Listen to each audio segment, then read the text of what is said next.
sometimes you can get a little frustrated, like, why don't people know this by now? You've been doing this for 20 years. This person is just rocking up. Of course they don't know this yet. You can't blame them for not knowing this yet. And I do admit getting a little bit frustrated at times, of course I do. But I try to keep the mindset that they don't ask because they're unwilling.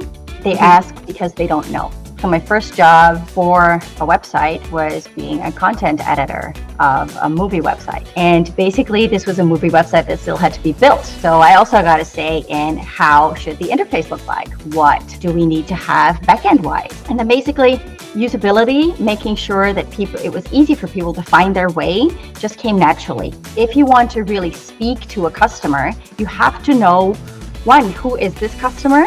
And much more importantly, what do they care about? What are their problems? What makes them happy? Why are they here on your website? And that can be very different for different brands that sell the same thing, because the way their solution works has little tweaks, little differences. And those are the things that are important to customers. When you Google something, don't just trust the first result that you see. Have a bit of a think about who is the source of this information. Is this a credible source, yes or no? When I talk about user testing, I'm like, how long is that going to take?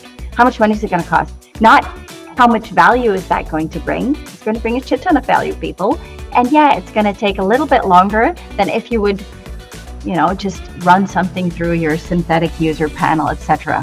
The point is, sometimes you need to take a little bit of time, and sometimes you need a human voice and a human thought to really get to the true insights and to not be fooled by what AI says. Welcome to another episode of the Women in CRO series by VWO Podcast. This series is an ode to the contribution of women in the CRO industry. Before we speak to our special guest for this episode, here's a quick summary of who we are and what we do. VWO is a leading experience optimization platform that helps fast-growing brands optimize their digital experiences.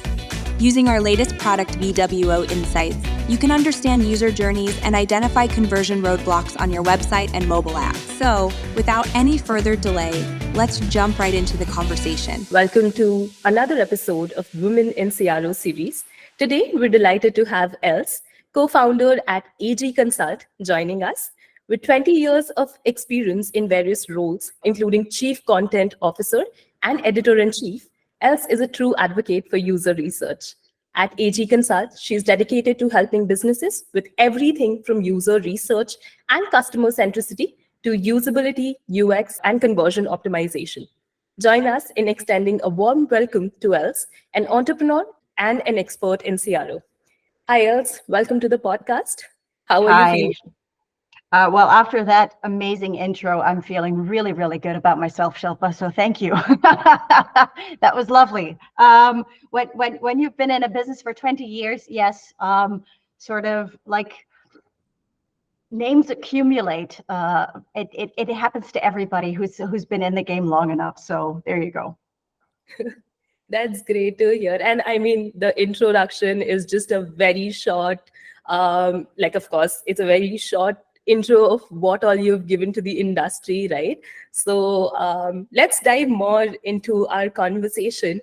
I know that the day has just begun for you, almost like begun for you. Are there any exciting plans ahead for the day or for the week?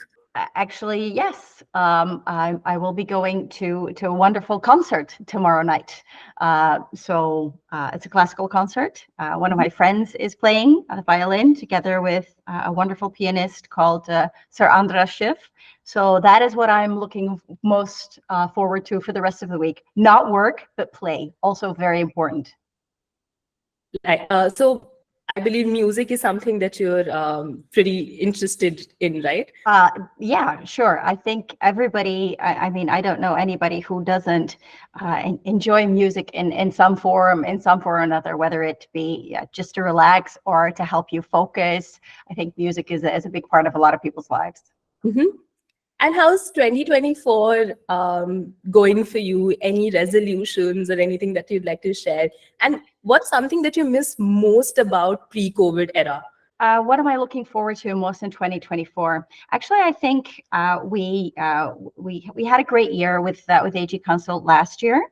So, and I'm looking forward to building on that. I'm looking forward to building on the team and to basically expand our strengths in every area that we specialize in. So user research, but also A/B testing and helping companies with their processes and their experimentation culture.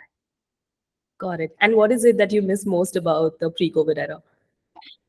I'm not sure whether I really missed something about the pre-COVID era. I feel like we've gone sort of back to how it was a little bit more.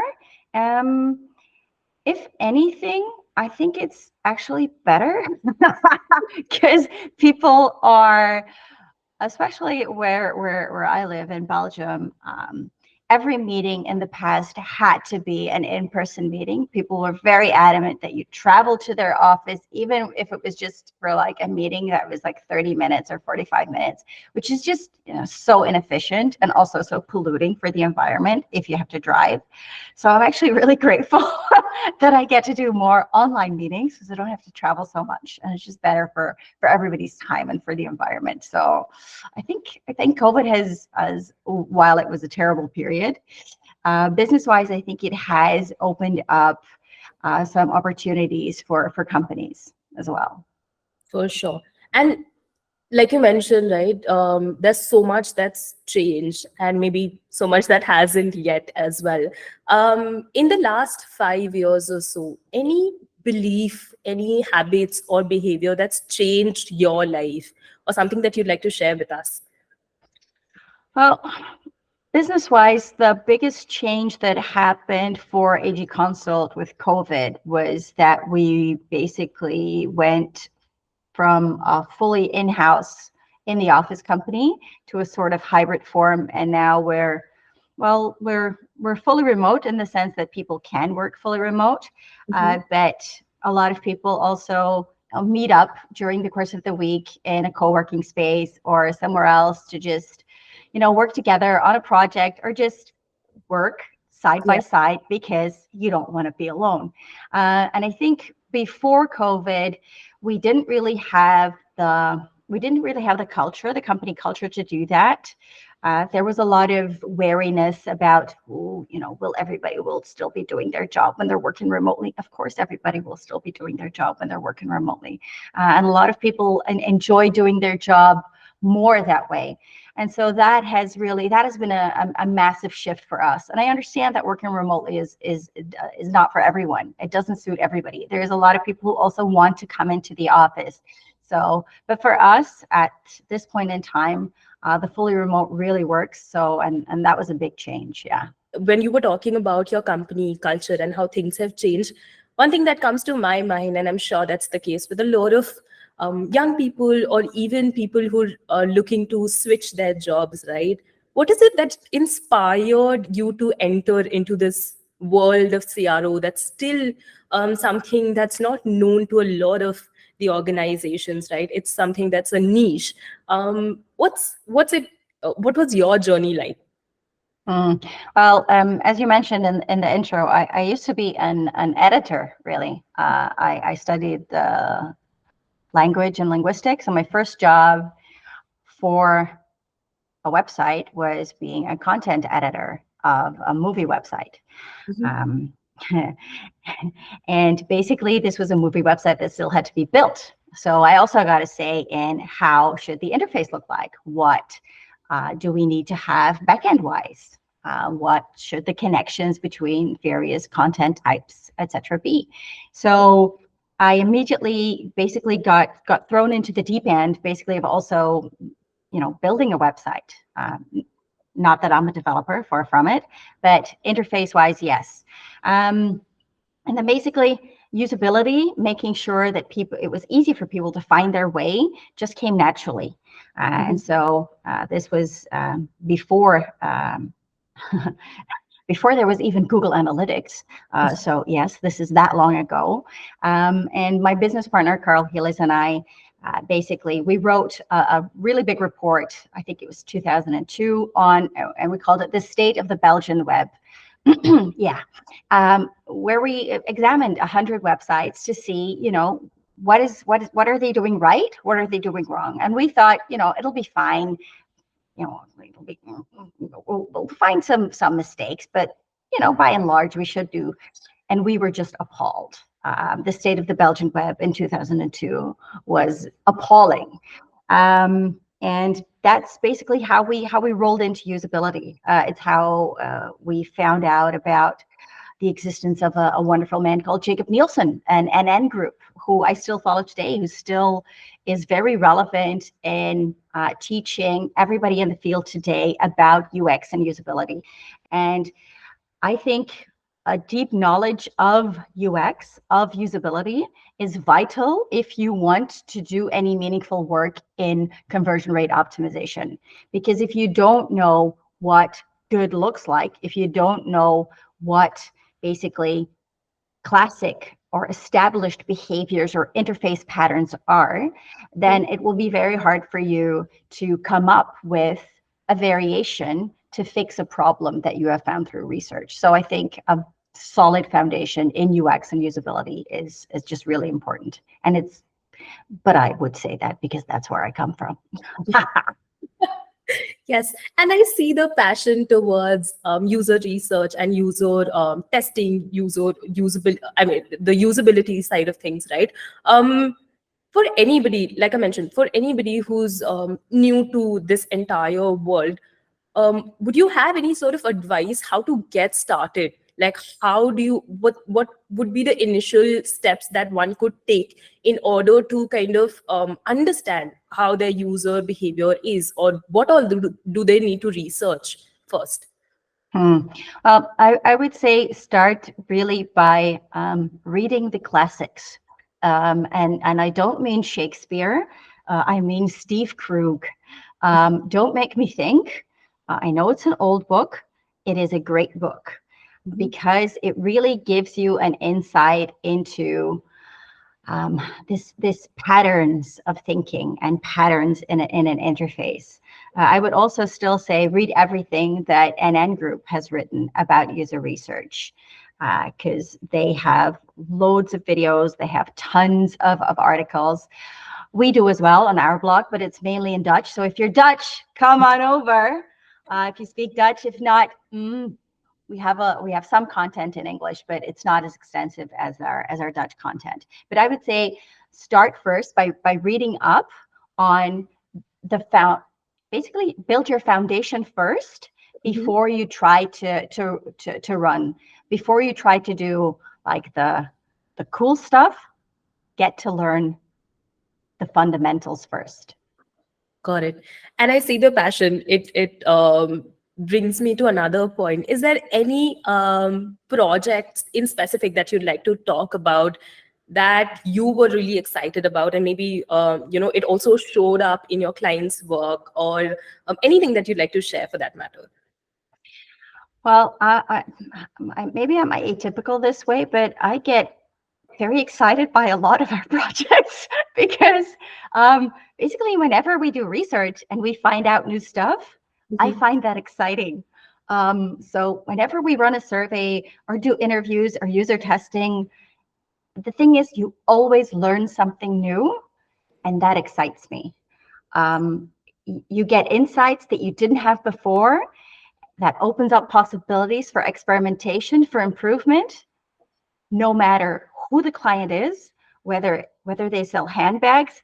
I do have to say, I love it when they sell handbags, but they can also sell software. They can sell fiber cable. I get excited by new insights. That's me. And I think irrespective of what the client is, what the product is, what the business is, you always have to start with the basics, right? Like, the consumer is different for different brands and different businesses. They will behave differently. So I feel like it's very important that you, if you've learned something, try also testing that out in your another product or another business, because it might turn out to be completely different, right, for that set of business or consumers. So that's something that I have seen across a lot of, at least for the clients that I work with, I make sure that even for B2B or B2C, when we talk about B2B and B2C, earlier there was a lot of divide as to this is something that you should do in B2B and this is something that you should do in B2C. But at the end of the day, these are all humans, right? If this is something that's worked out in B2C, might also try it out in B2B, and it may just work out, and vice versa as well, right? Any thoughts around that? Yeah, I think you say it really well when you say that every business is different, and you can't generalize. You can't just heap everything so-called B2C on one heap and assume everything will work there. Same for B2B. There are things that will work in an interface. These are the fundamentals you need to know. But if you want to really speak to a customer, you have to know, one, who is this customer? Yes. And much more importantly, what do they care about? What are their problems? What makes them happy? Why are they here on your website? And that can be very different for different brands that sell the same thing, because they just appeal to a different audience, because the way their solution works has little tweaks, little differences. And those are the things that are important to customers. And that is why we see when you do optimization based on research, it is much more successful, because you're not just, opening up your box of psychological tricks and best practices, but you really find out what is going on with your customers, and you can really adjust your testing and your experimentation to that. And you share so many insights even on LinkedIn, right? And you're also acknowledged as one of the highest rated speakers. How do these accolades impact you, and how do you continue to, improve and like strive in this entire world? I do enjoy speaking at conferences. I do enjoy teaching workshops. I enjoy that much more than personally than writing LinkedIn posts.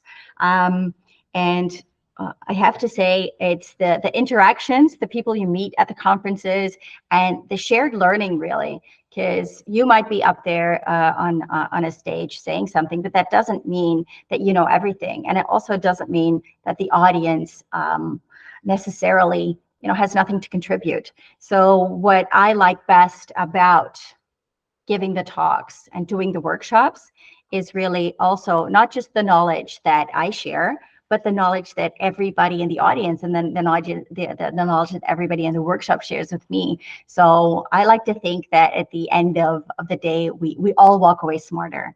Yes. So that's always my goal. Yes, that's a great insight. And while we were talking about user testing, right? It's been so many years. Do you still encounter people asking you why it's so relevant still, and why is it so important? Yes, because yeah, I mean, I have to answer the same questions a lot of the time. And that is because there are always people who are new in the field. So I understand when you've been in a field for a long time, and 20 years is a long time, sometimes you can get a little frustrated. Like, why don't people know this by now? Like, you've been doing this for 20 years. This person is just rocking up. Of course, they don't know this yet. You can't blame them for not knowing this yet. The same with questions that come from management. They're not user research experts. Of course, they're going to question things. It's their job to question things. So I try to have a conversation, and I try to basically educate people, because, yeah, it's while, and I do admit getting a little bit frustrated at times. Of course I do. But I try to keep the mindset that it is they don't ask because they're unwilling. They ask because they don't know. So it's my job to make sure to explain that really, for this problem that we're trying to solve, for this research question, yes, user testing is the best solution, and these are the reason for it. Yeah. If you were to talk about people who are still starting, right? Somebody maybe who's aspiring to be a founder like you, have their services as well. How important it is to have those LinkedIn posts every day or every week, and how do you maintain the consistency? Maybe you could just talk about your previous experience when you were very active. Yeah. Well, when we started out, LinkedIn wasn't the social media platform it is now. When we started out, what was very important was blogging. Blogging, right? And we blogged a lot, which is why we have a lot of content, and it still serves us to this day. A while back, Twitter, now X, was a very important, social media platform. So this again is something. Times change. LinkedIn now, for sure, very important, and it has a lot of valuable content as well if you know who to listen to. Which is always the same. It's when you Google something, don't just trust the first result that you see. Have a bit of a think about who is the source of this information. Is this a credible source? Yes or no? Same for LinkedIn. But I think it's a great place, one, to build your knowledge if you listen to the right people, and it's absolutely a great place to dip your toe in the water and to get known. So yeah, it's I think it's a big part if you want to grow in the industry and if you want to build your name, then yes, making those connections is important. Not just posting, not just the broadcasting, but really using LinkedIn, as the social channel that it's for. Like what I do on LinkedIn more than post is engage with people and talk to people about stuff that they've posted, or in a DM if I disagree. And then that brings out sometimes a really great conversation. So I think using it not just to sort of, blow your own trumpet, but to make real connections. I think that in the end, in the long run, will stand you in much better stead. True, very true. And I think a big learning for me as well, not just aim to post, but also keep interacting. I do interact with a lot of people, but of course, I'm not very active like a lot of other people, as my peers maybe are on LinkedIn. I think my resolution for 2024 was to at least start posting something, or at least, be more active on LinkedIn. But I feel like there was always a hesitation of posting because you're putting your opinions out there, right? And you're very scared how people will interact with that. But then you could also just interact with other people posting and network through their post as well. So that's a great learning for me as well. Thank you so much again. When we talk about women, right, how in your experience can businesses foster inclusivity for women, in this, specifically in this field, or maybe if you want to talk about other fields as well? Well, I think it's there are still a lot of misconceptions that men are better at data. Men are better are more logical. No. Now, I myself am more of an expert in the user research, in the qualitative side of things, but I know a lot of women who are extremely good at the more analytical side of things. So keeping an open mind that everybody has their strengths. And I also know a lot of men who are really great in the qualitative side of things. So just not looking at it from a gender perspective, I think one is important, not thinking that, men are naturally more apt to or women are naturally better at don't do that. Just accept that everybody has their strength, and it's on a personal level, not on a gender level. And when you're building your team, when you're building a lineup for a conference, be mindful of diversity. So, and this goes especially for conferences where you see sometimes there's a lineup and there's 10 white men. Makes me very, very angry. Yeah. And it's simply because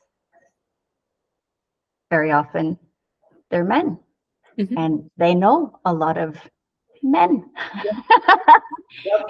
And so having a think and expanding your circle in every way, not just in a sense of gender, but also if you're European, you tend to know a lot of European folks and not as many African folks or Indian folks or South American folks.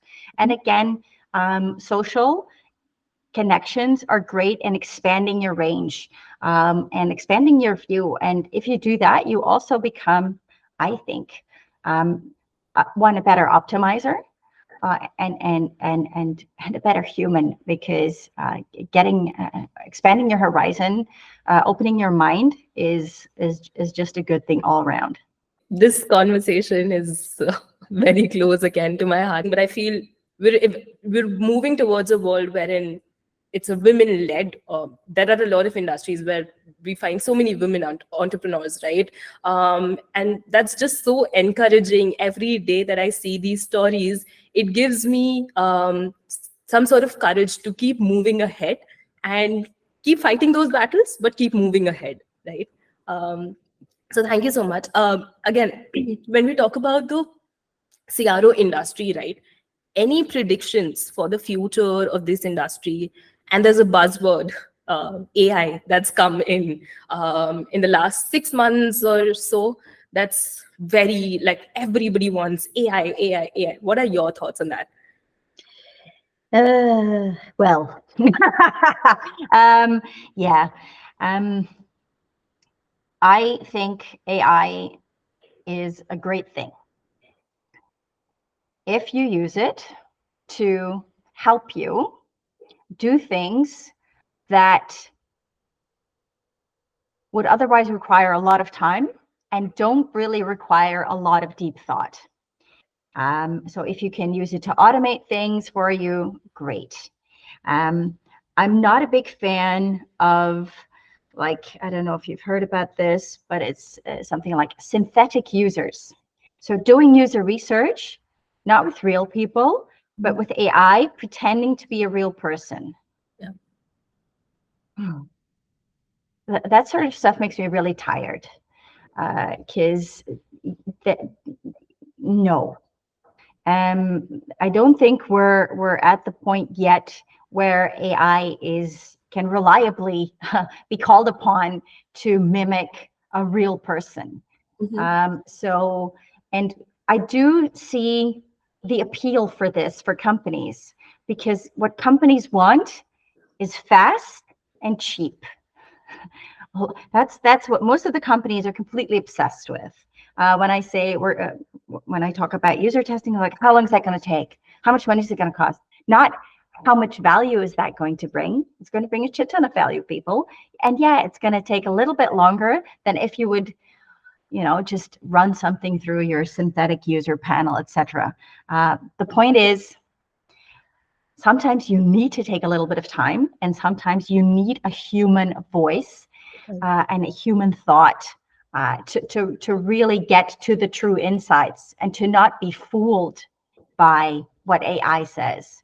It's like we used to have what I call fake eye tracking. It was software that wasn't based on any real data, but like by looking at the page and the makeup of the page, it gave you a sort of AI created simulation of an eye tracking heat map. And I'm like, why are you doing this? Either you should have the knowledge to know which elements stick out, yes or no, or you get real data in, not a simulation. So I'm not the biggest fan of that part of the AI bit. I am a fan when it comes to, can it summarize data for you quickly? Absolutely. That is a game changer. Can it do all the work for you? No. Always keep thinking. Yes. And I think at least when we talk about user testing, just my personal opinion, I don't think humans are going anywhere. It's not going to place humans at all. because again, human touch is very important. These are real people that you're selling to. You will need the input from those real people, right? So Exactly. great. Switching gears a little here, any advice that you'd like to give to the women in this industry or any other industry, people who are dreaming big, who are trying to achieve big, or maybe they're a little, they have a little bit of a hesitation in kind of moving ahead, right? Any words from your end? Yeah, I think it's very, I hear this a lot from women, young women, especially, like you said earlier as well.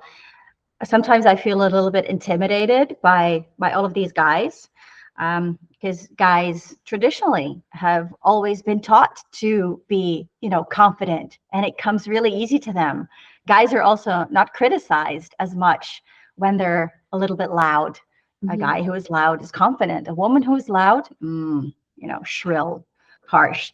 Um, don't let that hold you back. There is space for women, and I would say claim your space. Stake your space there, and connecting to other people in our industry, other women, like Women in Experimentation, the community run by Lucia and Daphne, is a great place to join, but other spaces as well, spaces where men and women talk about experimentation, TLC.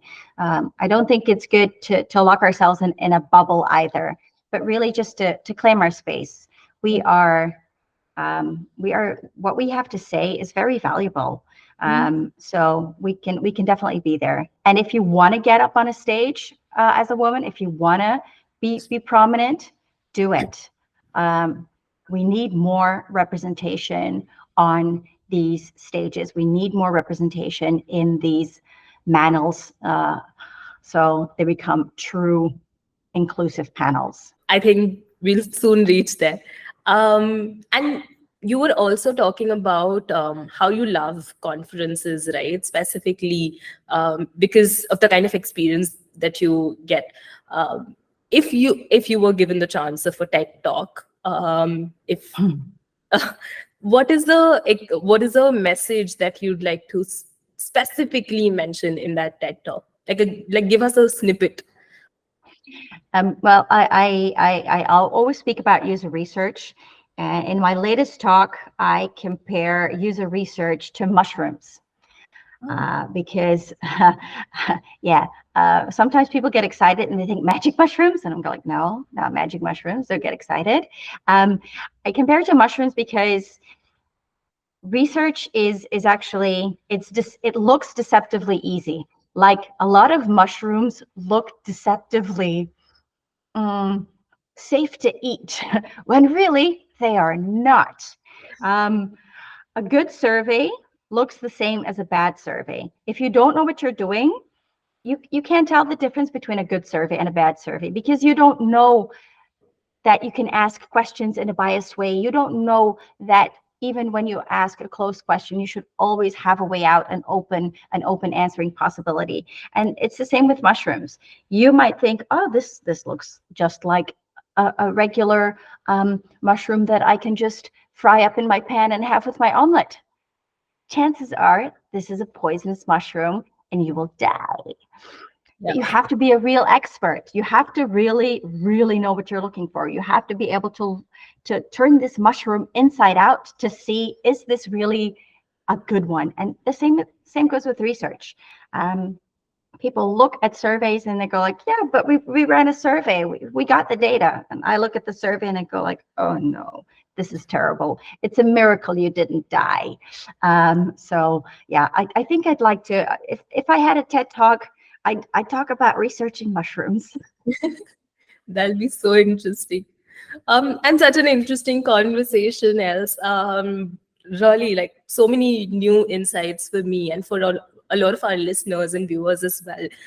Let's switch gears a little.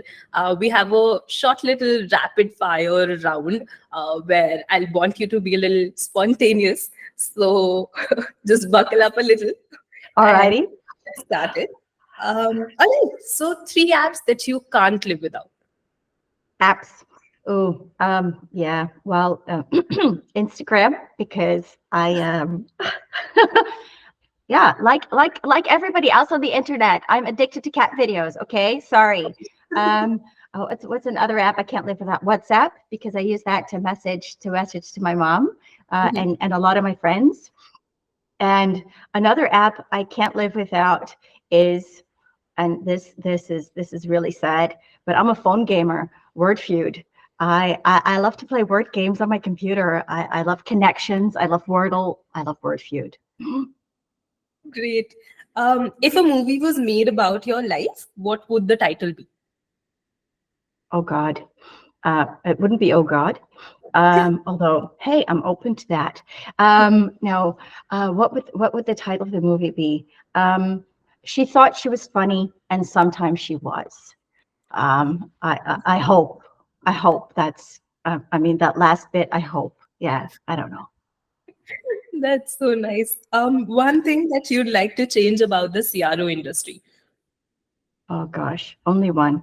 Um, Actually, no. I actually think we're in a really positive and uplifting community. Mhm. I've had a little look in other areas, and I have to say I didn't like what I saw there very much. It felt very cutthroat and very super competitive. Whereas I Mhm. think in our industry, there is a lot of support for everybody. I think there's a lot of support for people who enter. I think there's a lot of also respect among colleagues. Like a lot of my competitors, even though they are my competitors, I I prefer calling them my colleagues because we share things, we share information, we share knowledge. So I'm gonna big up the CRO industry instead of tear it down. Yeah. Okay, nice. What's the most random fact you know by heart? Jesus. The most random fact I know by heart. That maybe that 42 is the answer to the question about the universe and everything. 42. Yeah. That's so weird. I'll have to Google this. Yeah. Douglas Adams, The Hitchhiker's Guide to the Galaxy. Okay. Um, Old people and people who like yeah, fantasy and science fiction novels will know 42. Mhm. Your guilty pleasure when it comes to TV show or movies. Oh dear lordy me. Um, some of my favorite movies are actually the Bill and Ted trilogy, which is again super 90s.